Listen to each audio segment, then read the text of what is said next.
Welcome back to Keep the Fees. In today's tutorial, Sarah will show you how to create and customize a pre-consult form for your clients.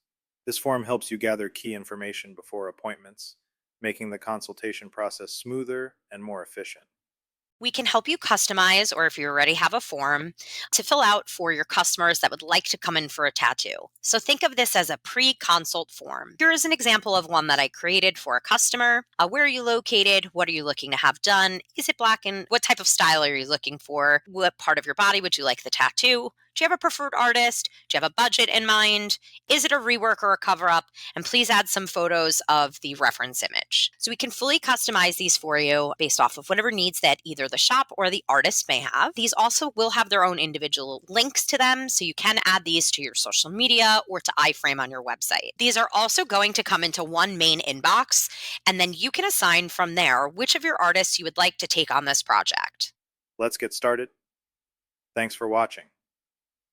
If you're ready to create custom forms for your shop, visit our website in the description to sign up or book a demo. We look forward to helping you take your shop to the next level.